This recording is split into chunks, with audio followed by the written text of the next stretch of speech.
Right, well, we are back now for the first lecture of this morning. We have the subject of Brent Geese.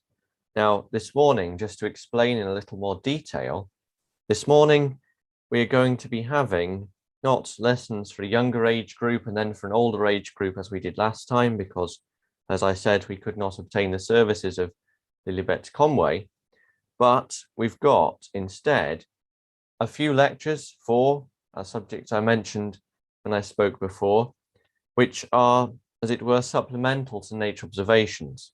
You will find articles on all four subjects in the last issue of Nature Observations, issue number 59 for October 2021. And in that magazine, you will find articles on all four subjects. Now, 3 of them I didn't write, 1 of them I did. And that was this first one, which is going to be Brent Geese. And if you don't subscribe to Nature Observations, and perhaps you get one of the other magazines, then don't worry, because I hope to make this as relevant as possible. Even though you may not necessarily have read the article, I'll still hopefully try and make it interesting enough that you can still learn things and discover more about these great creations of our Lord by this lecture. So let me share my screen.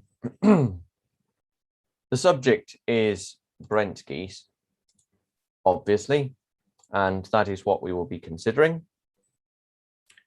Brent Geese, as I said, this is going to be hopefully a standalone, even though it says more about Brent Geese.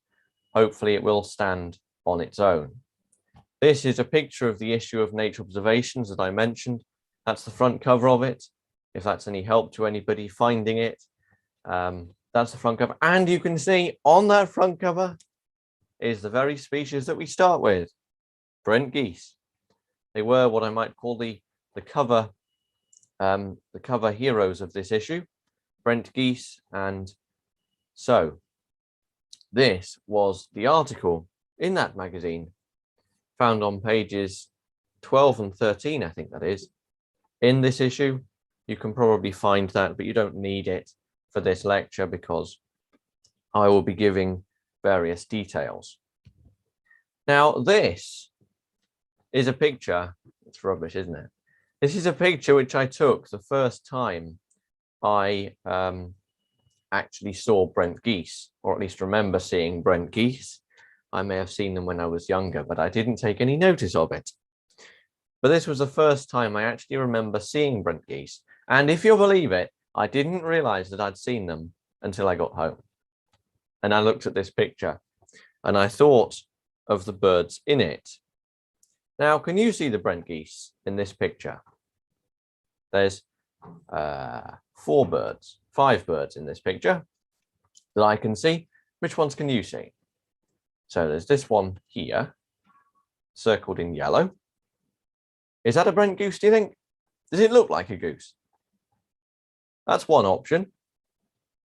Or we have this one circled in black. Now, is that a Brent goose, do you think? And also that one, also circled in black. Those two look the same, the two circled in black. Are they Brent Geese? The answer is yes.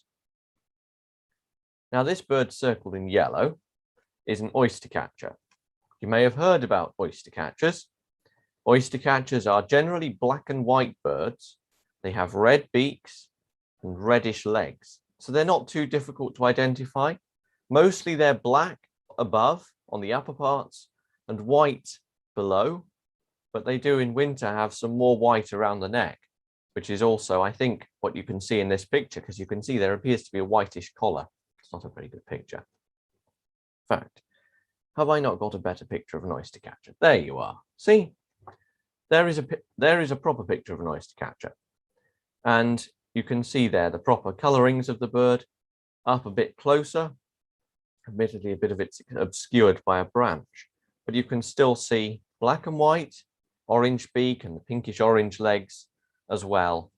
And that is the oyster catcher. They're very common coastal birds. Usually they're waders and they are very common. So you're quite likely you've seen one, or you've seen one somewhere And of course, those two others that are circled are Brent geese. There was no questioning that. They look just like the ones that we saw on the front cover of the magazine when I showed that picture to you just now. They are Brent geese. There are a couple of other birds in this picture, I think I did mention. There were 5. I don't know whether you can see. Let me try and get my mouse to show up. You can see one here, which is actually a bird. It's a red shank. We won't spend much time on that because that is literally such a terrible picture. And this one over here, which is another oyster catcher, believe it or not. But I won't blame you for not seeing those because they're pretty difficult to see.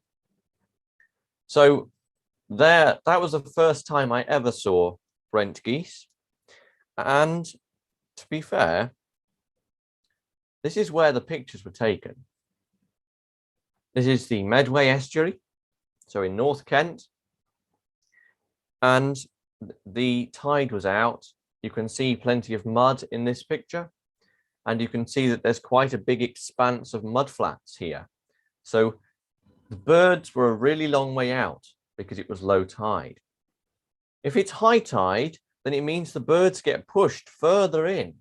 They come closer to the shoreline, and therefore they will be feeding closer to the shore, or they'll be feeding on inland pools, as is often the case if there are some present.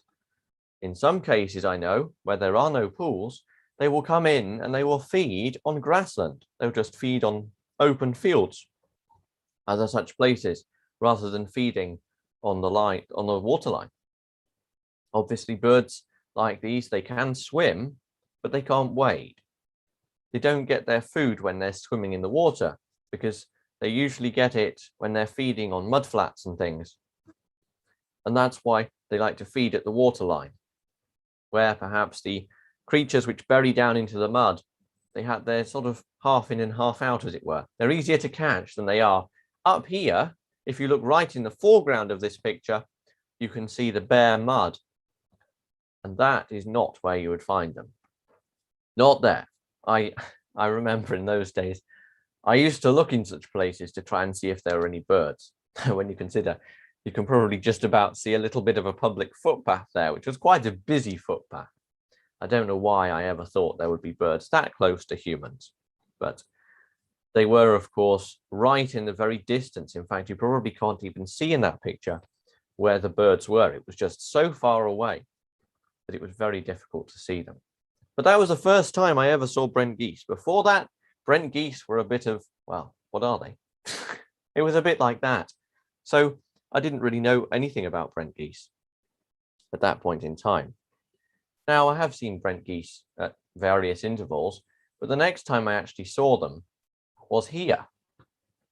And I was able to photograph them, which I was rather pleased about because that was good and it added to my repertoire of photographs. Now, you can see these here. This is at Penrhos Coastal Park, next to the inland sea, a place which Philip Snow would know very well on Anglesey.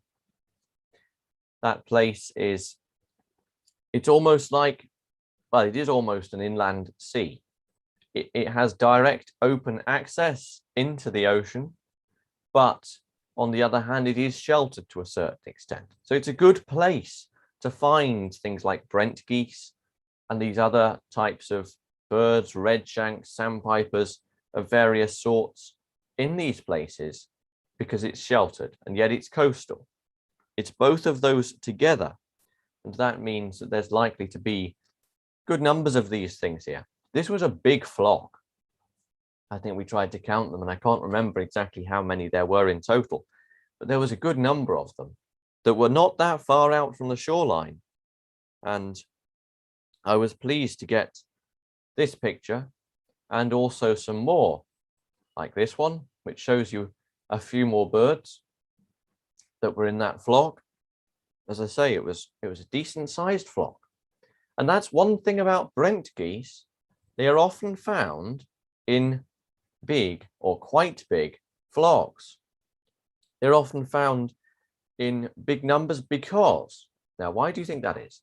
Why do you think Brent geese are often found in big numbers? Think about it. If you've got a big number of birds, and I've said this before, then it offers added protection because there's more birds. Admittedly, birds of prey are less likely to go and attack a big flock of birds because a big flock of birds could mob them, and then the bird of prey will end off the worse for it, which is not what is wanted by the bird of prey, who simply wants a meal. But Brent geese often move around in families. As we'll come on to later, they migrate a long way because they breed further north than any other geese. And when they do that, they travel south in flocks of families. So the families will travel together. And then perhaps they'll get on with a few other families and they'll join them. And so we have big flocks which are made up of families. That makes the staple core of a flock. They're not like some species which will split up, and one part of the family, the youngsters perhaps will go off their own ways, and the adults will go off their own ways. No, these stick together. And so you'll usually see them in flocks.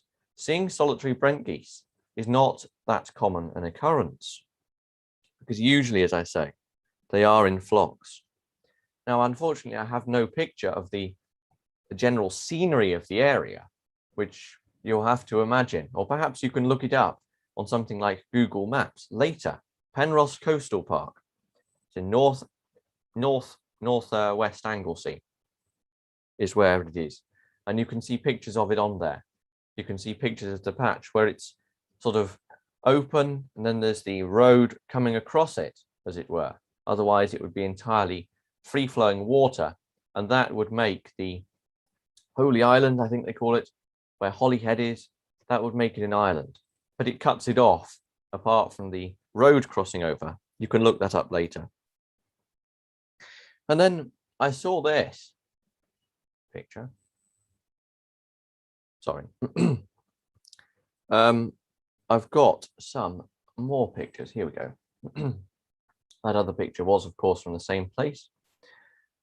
I took these at another place, this time in the south of England, gone from North Anglesey to the south coast, precisely Hampshire and Titchfield Haven. Some of you may know of that place, but here I only ever saw the birds in flight. I was down by the sea, the valley stretches up, and I only ever saw them in flight. I imagine they were feeding on fields higher up the river, because it's where the river joins into the sea, where I was. I imagine they were feeding high up the river, but they were circling round. I imagine because of a marsh harrier. There was a marsh harrier around at the time. Sorry. Somebody has sent me a message to say I'm not screen sharing. If I just drop my sharing screen for a moment and share it again, hopefully that may solve the problem. It says I'm sharing my screen. Apologies if I'm not, and if anybody else is having problems, then please can you let me know in the chat so that I can put that right. As I was saying, these Brent geese, they are not, I didn't see them landed because they were feeding probably further up the stream. That's good. The screen sharing appears to be working fine for some people. That's good. Hopefully that's fixed it. These Brent geese, they weren't grounded because they were feeding further up. They were just circling around because of the marsh harrier. That's where I got to. And subsequently, when they're grounded, of course, such birds, as many water birds, take flight very easily because of the fact that when they see a bird of prey, they're easily scared and they will easily rise up, some more than others, and then fly around until they've sort of settled and the threat has gone past. And so we may note also, concerning these birds in flight, Brent geese, that they do sometimes fly in a typical V-shaped formation, but not always. Now, you may have heard that geese fly in a V-shaped formation. That is not, of course, a straight statement because geese don't always fly in a V-shaped formation. There are some which are better known for it than others. Some really always do it, or nearly always do it. There's always exceptions. Others don't necessarily. Brent geese are one of those geese which don't fly in a V-shaped formation that much. You could say in the picture that this is a sort of a half of a V-shaped formation, or a part of one. It's not really a full-blown V-shape, but you can see that it could have been a V-shape with just the one sort of on the other side, a V with one half missing, if I can put it like that. But that's Brent geese. More often, sometimes they'll fly in a straight line. Other times they'll fly in more of a U shape rather than a V shape. And on other occasions, they'll just fly in, on rarer occasions, admittedly, in loose straggling flocks, which don't really have much order to them, or don't seem to, anyway.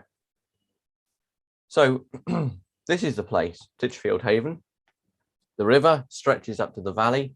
Look closely on the horizon. You may be able to pick out the church spire of the village. That's a little way up.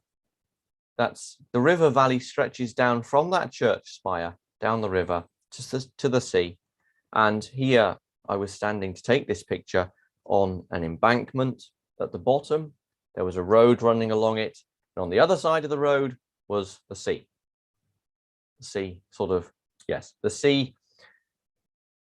This side, the inland side of the Isle of Wight. So it sort of counts as sea, even though it's not properly the English Channel proper, as we might call it. But this is Titchfield Haven's excellent place for bird watching, I must say.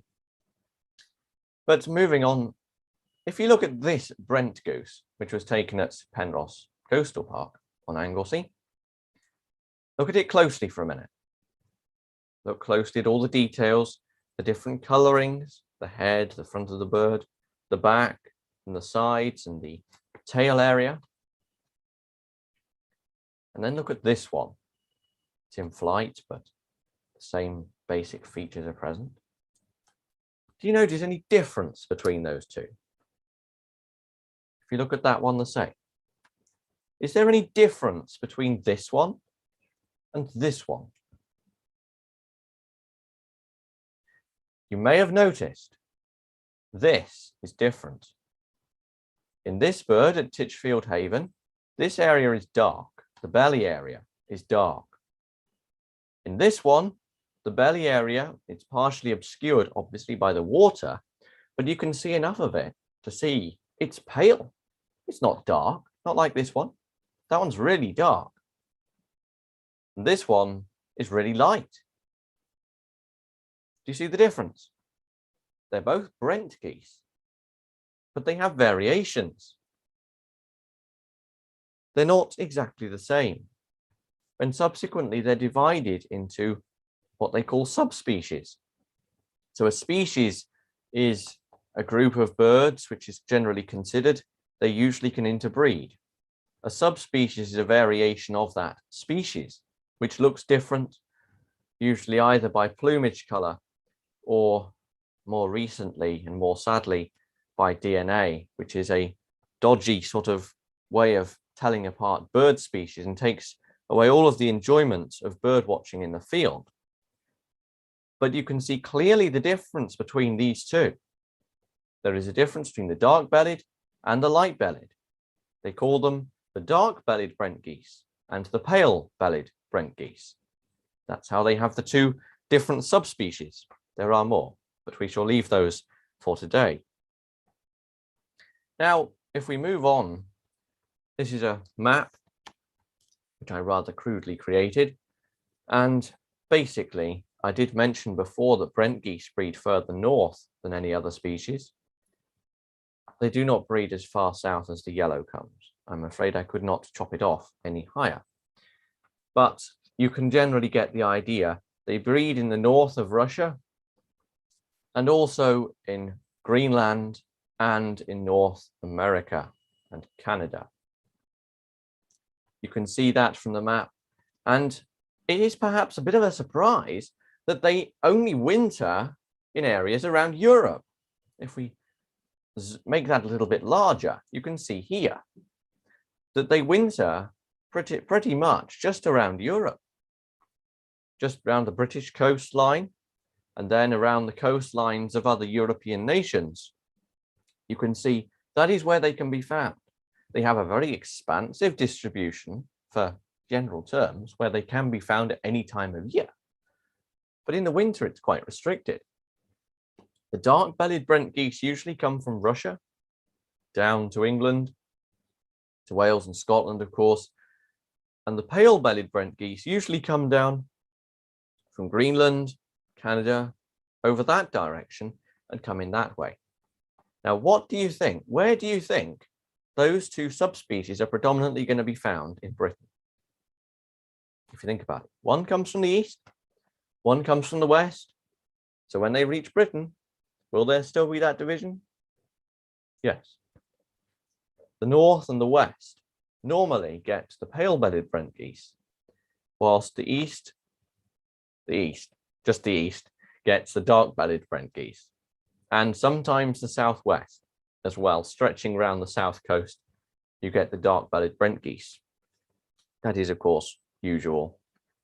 It's not really anything fast and fixed, since they cannot be such things. And then there's another picture at Titchfield Haven of them in flight, not really in a V formation there, but this is one of their favorite foods. Briefly before we finish, this is eelgrass. You may have heard of it. It's one of the favorite foods of Brent geese. They rely on it heavily. And when this took a dip, I think around the 1930s, there was a big drop in eelgrass population, if I can call a plant population. And subsequently, Brent geese wintering in Britain dropped with it. It was quite a surprise to see the two, they dropped together, because it is such a major food plant for the Brent goose. And then finally, just look at this graph. This is from the BTO's Bird Track project of reporting rates, which is sometimes useful for more common birds. For more scarce birds, they are of little use, really. But for this, you can see, when are you going to find them in Britain? So the bar along the left-hand side, that's a percentage of records that they were included in. The line along the bottom is the week of the year. So we move from January to December, from the left to the right of this graph. And for your information, in case that you didn't know, it's week 43 this week, I believe, so I'm informed. And subsequently, you can see we will be lining up here. We just passed this peak. A little earlier in October, they peak, but on the other hand, we're still really high up. They're really at their most common at this point in time, which was why we had an article in the last issue of Nature Observations, because of that very fact that they are most common at this time, but they can also be found through into January, February, March, and even into April. And then the numbers really drop, and then they hit the bottom for a little while before August, September, October, they start to come back to Britain again. So I hope that has been of interest to some people, a little bit more about the Brent goose, which you've been able to read about in Nature Observations. And we will have a break for about 10 minutes before we come on to look at the ragwort. So 10 minutes, stay where you are, don't go anywhere, because we will be back in around 10 minutes. We'll say goodbye for now.